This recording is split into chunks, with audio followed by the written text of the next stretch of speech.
আসসালামু আলাইকুম। আবার নতুন ভিডিও নিয়ে হাজির হয়েছি। আজকে যে বিষয় নিয়ে আলোচনা করব ট্রান্সফরমেশন, সিম্পল, কমপ্লেক্স, কম্পাউন্ড। আচ্ছা, আমরা প্রথমত দেখো কমপ্লেক্সটা একটা বক্স করেছি, কম্পাউন্ড দেন হচ্ছে সিম্পল।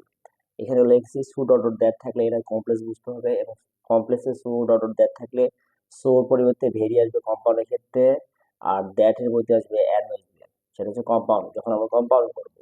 আর যখন দুটার ক্ষেত্রে সু dot dot that, very dot dot an, দুটার ক্ষেত্রে সিম্পল করতে গেলে প্রথমেই হচ্ছে সো অর, ভেরির জন্য ট্রু আসবে, এবং দ্যাট এবং অ্যান্ড এর জন্য আসবে টু আসবে।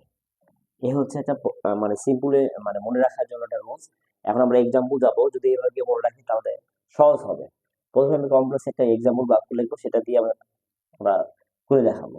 আচ্ছা, he he is so weak that he can not walk. এখানে সো আছে, অ্যাডজেক্টিভ প্লাস দ্যাট আছে।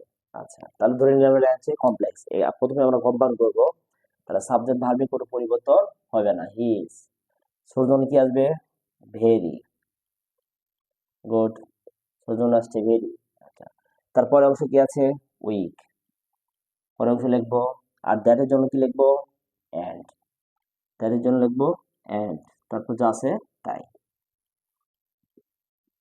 Can not, can not walk.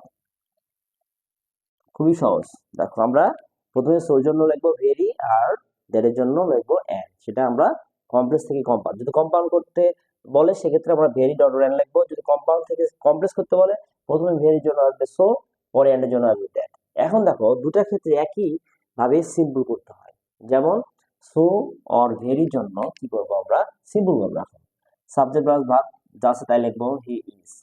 Very এবং সোর পরিবর্তে লিখবো ট্রু, তারপরে অংশ কি আছে? উইক। তাহলে ভেরি, দেখো ভেরি অর হচ্ছে সোর পরিবর্তে আমরা লিখছি ট্রু, তারপরে অংশ লিখছি উইক। এখন দেখবো that he can not and he can not, এতটুকু অংশ বাদ যাবে, কারণ টু ইনফিনিটির পরে শুধু মূল ভার্ব বসে। তাই এটা সিম্পল করতে গেলে অ্যান্ড হি ক্যান নট এবং that he can not, not পর্যন্ত উড়ে যায়, শুধু টু বসবে, শুধু টু বসবে, শুধু টু বসবে। টু বড় বড় অংশ, আমরা একটা মূল ভার্ব রয়েছে ওয়ান লিখলাম। আশা করি আমার এই ভিডিওটা সবাই বুঝতে পেরেছো। আমি তারপর আবার রিপিট করছি। তাহলে আমরা কি শিখলাম? সো ডট ডট দ্যাট থাকলে কম্পাউন্ডের ক্ষেত্রে ভেরি ডট অ্যান্ড বসবে, দুটার ক্ষেত্রে সিম্পল করতে টু ডট ডট টু বসবে। ফর এক্সাম্পল দিয়েছি হি is so weak that he can not walk. এটাকে যদি কম্পাউন্ড করি তাহলে সোর জন্য আসছে ভেরি, আর হচ্ছে দ্যাটের জন্য আসছে অ্যান্ড। কিন্তু দুটার ক্ষেত্রে একই রুল, সিম্পল করার সময় সাবজেক্ট বা ভার্বে কোনো পরিবর্তন হবে না। বাট ভেরি বা সোর, ভেরি একটা কম্পাউন্ডের ক্ষেত্রে থাকবে, কমপ্লেক্সের ক্ষেত্রে সো থাকবে। তাহলে সো আর ভেরি ক্ষেত্রে আমরা টু টু বসাবো। তার বাকি অংশ, পরের অংশটা লিখবো, যেমন অ্যাডজেক্টিভ থাকে পরে, পরের অংশ লিখলাম আমি উইক।